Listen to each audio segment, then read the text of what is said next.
Bonjour, j'ose croire que tout va bien. Nous continuons notre balade sur la connaissance. Lorsque je viens vous parler du Dieu créateur de cet univers, Mama Sagesse, l'être qui, avec sa sagesse incommensurable, a mis sur pied tout ce qui existe, je trouve que vos têtes sont remplies des connaissances mythiques. Qu'est-ce qu'un mythe? Un mythe est une épopée, un récit, un conte.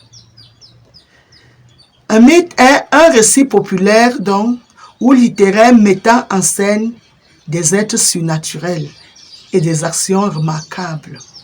Un mythe est une construction de l'esprit qui ne repose pas sur un fond de réalité. Un mythe est une utopie. Qu'est-ce qu'une utopie? Une utopie, c'est un projet dont la réalisation est impossible. Qu'est-ce qu'un conte? Un conte est un récit des aventures imaginaires, les récits sans fondement. Un mythe est une chimère. Qu'est-ce qu'une chimère? Une chimère, c'est une construction de l'imagination, projet irréalisable, une illusion, un fait irréel. C'est ça les chimères. Je vais donner un exemple de chimère. Un monstre ayant la tête et le poitrail d'un lion, le ventre d'une chèvre, la queue d'un dragon et craquant les flammes. Waouh! Dans le monde réel, il ne peut pas avoir un être pareil. Dans le monde réel où on a un lion complet, où on a une chèvre complète, ou peut-être on a un dragon, et car moi je n'ai même d'abord jamais vu un dragon dans la réalité. Alors quand on mélange donc les trois, ça forme un monstre. C'est ça des chimères. Et c'est ça les choses qu'on vous a mis dans la tête. Si on se balade un peu dans la mythologie, j'entre un peu dans la mythologie mésopotamienne, là où on a parlé du déluge, là où on parle du paradis terrestre. 2100 ans avant Jésus-Christ, il y a eu un roi qui cherchait l'immortalité qu'on appelait Gisgamès. Lui, il cherchait l'immortalité parce qu'il avait déjà pris le goût du pouvoir. Il voulait devenir éternel. Mais nous sommes faits de chair et la chair fait de nous des mortels. Si nous sommes nés un jour, un autre jour, nous allons mourir. Les Homo sapiens peuvent changer leur vie juste en modifiant leur façon de penser. Il y a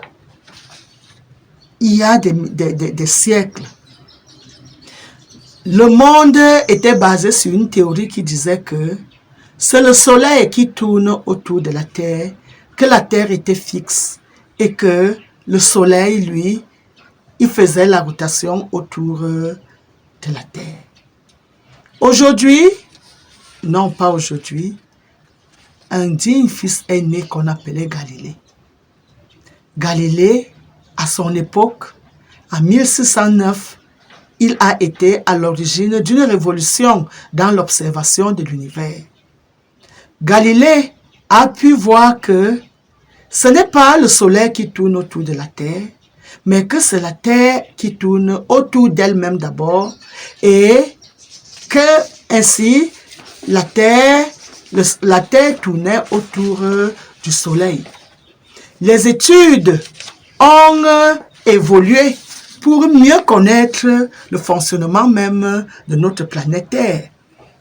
Dans l'observation de l'univers et de la Voie lactée, notre galaxie, on a pu savoir que la Terre est la 3e planète du système solaire dans l'ordre croissant des distances au Soleil, qu'elle est intercalée entre la planète Vénus et la planète Mars, et qu'elle tourne sur elle-même d'un mouvement quasi uniforme autour d'un axe passant par son centre, qu'on appelle le centre de gravité, tout en décrivant autour du Soleil une orbite elliptique. La révolution de la Terre autour du Soleil détermine la durée de l'année et sa révolution sur elle-même détermine la durée d'une journée. Si le monde qui avait dit que la Terre était fixe et que c'est plutôt le Soleil qui tournait, n'avait pas changé de pensée, nous aujourd'hui on serait en train d'être dans la même logique. Mais non, à un certain moment, on a pris en considération les dires de Galilée. Bien qu'il soit même mort parce qu'on l'a tué à cause de ce qu'il avait trouvé, parce qu'on disait qu'il troublait l'ordre public, il troublait l'ordre qui avait été établi. Il est mort. Mais après, on a poussé des études et on a fini par comprendre que Galilée avait raison. Et aujourd'hui, nous tous, nous sommes là tranquilles en train de dire c'est la Terre qui tourne autour d'elle-même. Et c'est ainsi que lorsque je vous amène la connaissance de Dieu dans sa maternité, oui, comme à cette époque, certains disent Dieu est Père. Mais moi je viens et je vous dis non, Dieu n'est pas Père. J'ai reçu sa révélation en direct. Il m'a dit qu'il est maman, la mère de l'univers. Et comme toujours, on est même prêt à me tuer parce que je dis que Dieu est maman en disant encore, qui est encore celle qui vient changer la donne qui est établie. Ce n'est pas parce qu'une donne est établie qu'elle est véridique ou vérité. La donne de Dieu dans la maternité, avec le temps, vous aurez le temps de mieux réfléchir et de mieux penser et de retrouver tout ce qui aide l'homme à retrouver Dieu dans tout ce qu'il est. Je dis Dieu dans la maternité. Parce que c'est Dieu dans la maternité qui fait ressortir l'authenticité de Dieu, qui fait ressortir ses capacités en tant que l'être qui a créé, l'être qui a mis sur pied tout ce qui existe, la matrice elle-même. Et quand nous quittons du monde des mythes et qu'on revient et qu'on regarde le monde tel qu'il est, la maternité divine est la meilleure fenêtre, je veux même dire la porte à double battant qui permet la bonne et la meilleure compréhension de notre Dieu. Donc, changeons de pensée, changeons de méthode et on verra beaucoup d'améliorations dans notre fonctionnement du quotidien. C'est ainsi que l'important n'est pas ce que nous attendons de la vie, nous les humains, mais ce que nous apportons à la vie. Au lieu de se demander si la vie a un sens, il faut savoir que c'est à nous de donner un sens à la vie. À chaque jour et à chaque heure, ce que toi tu décides de faire, c'est ce que tu pourras faire le bilan un jour. Si tu décides d'être couché, de paresser toute une journée, ta journée ne se transformera pas en une valeur. Mais si dès le lever du jour, tu te mets au travail, tu te rends utile à quelque chose, tu verras que tu auras été utile et que tu auras apporté un bien-être à toi-même, un bien-être à ton environnement, un bien-être à ceux qui vont côtoyer cet environnement. Le bonheur n'est pas toujours dans ce ciel éternellement bleu, mais dans des choses simples de la vie. Le bonheur est en vous-même. C'est vous-même qui pouvez décider d'être joyeux. C'est vous qui pouvez dégager au-dedans de vous et répandre autour de vous le bien-être qui va faire que tout le monde soit heureux. Si nous, Africains par exemple, nous ne décidons pas de prendre notre vie avec beaucoup de sérieux et de regarder vers la bonne direction, personne ne quittera de l'au-delà pour venir résoudre nos problèmes. Il faut qu'on le comprenne. Si à partir du moment où tu viens dire une vérité qui n'est pas celle que tout le monde connaît, tu es combattu, alors Vous voulez me dire que vous êtes des intellectuels? Un intellectuel est celui qui est prêt à aller dans des aventures de compréhension, dans des aventures de recherche des données. Un intellectuel est celui qui explore, qui cherche dans ce qui est dit la vérité qui est cachée derrière ce qui est dit. Ce que je vous apporte comme données sur Mama Sagesse, je viens de l'expérimenter depuis 20 ans déjà.